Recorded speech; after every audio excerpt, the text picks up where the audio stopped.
How's it going, FGO fans? I hope your lotto prep is going well. So after my last lotto video, I've gotten a lot of questions, feedback, even just some good conversations that have resulted from it. I'm going to cover a few of these questions here in this video. The first question was about which farming materials are going to be more attractive to farm here rather than in their free quest nodes. So which one's going to have higher drop rates here or ones that are close. Another question I've gotten a couple of times is asking how many boxes someone can open on natural AP only. And finally, I've had some conversations as well about going from level 100 to 120, how many boxes that would take, how many boxes it would take to do multiple servants from 100 to 120. So without further ado, let's take a look. So first up here, this is my obviously Lotto Calculator. This is the old version of it. I've recently just made some changes to it. So it will now show you via color-coded cells which nodes have better drop rates or close to good drop rates, let's say, compared to their free quest counterparts. There are some very good drop rates here in this lottery, depending on the node, depending on the material. There's a couple of things that are close. One of them is dust. I didn't include dust because dust is in the Christmas lottery, and if the drop rate for dust is lower in this lottery and you can farm it in the lottery in the next one, then it's kind of like, why even talk about it? But there are some other ones to talk about. So as you can see here, the calculator is now color coded. You can go ahead and figure out which ones are not only worth your time more because of their drop rate, but also in addition to all the other features, how many you might get. So let's take a look at all the materials that have a higher drop rate in this lottery. First up is Cursed Beast Gallstones. They are at 25%, a 12% increase from their free quest counterpart. Next is the Mysterious Divine Wine. It's at 20%, which is very good. It's 6% higher than its free quest counterpart. Feathers here are at 57, nearly 58%. That's 19% higher than their free quest counterpart. However, feathers are in the lotto boxes, so this probably isn't one to take into account. Next up are mirrors. At 25.4%, this is a very good drop rate for mirrors. That's 12% higher than its free quest counterpart as well. Next is cores. The cores are only 2% higher at 24.81%, but again, that's a very good drop rate anyway. Now we're on to the hearts.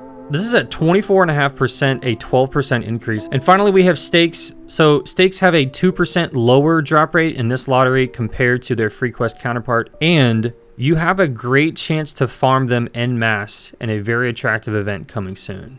The next Gouda Gouda event has raids in it, and one of those raids is one of the best raids you'll see in FGO. It has stakes in it with an 80% drop rate, and it also has eggs in it with a 4% higher drop rate on those eggs in that raid than its free quest counterpart. Not to mention, you can also get stakes in the Santa Martha Lotto, which will be the end of next year.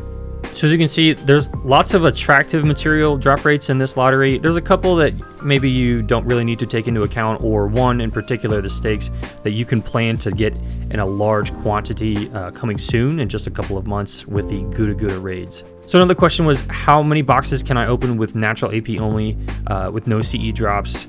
I'm adding on the no CE drops part. That was not asked to me by the couple of questions, but I'm adding it on because the drop rate is going to be low enough that you're probably not going to get one unless you get exceedingly lucky. So with natural AP only, you can expect to be able to open at least 18 boxes. I'll say at least. Time is not your constraint. You can honestly take your time farming. You're not going to run out of time if you're using only natural AP. There are a couple of variables. Obviously, ticket drop rates are not going to be identical for everyone, but the biggest thing is if you do happen to get a CE drop, or you can somehow pick up an early MLB from your friends list. If you can do those things, if someone has an MLB very quickly, like early on, we all know there will be people with MLB on the first day. If you can do that, then it could influence that to go a little bit higher, but with natural AP only, no CE drops, you're looking at about 18 boxes.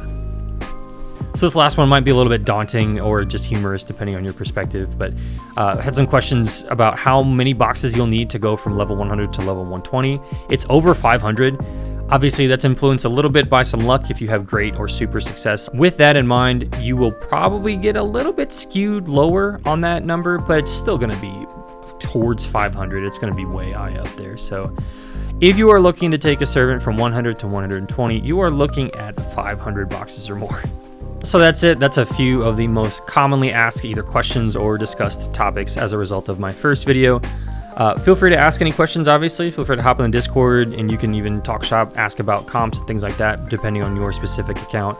I gotta give a quick shout out to a couple of people, they know who they are, who found some pretty down in the weeds errors in my calculator sheet. I am very grateful to them, so thank you so much for finding those things, and I'm always happy to hear anyone else's feedback on the Lotto sheet if you find something that might be incorrect or something that could be shored up or improved. Once again, just like last time, I wish you good luck in the lottery. Good luck on your rolls too. If you're rolling, I'll be rolling Monday night. Thanks for subscribing. Thanks for watching. Thanks for being here, and I will see you next time. Take care.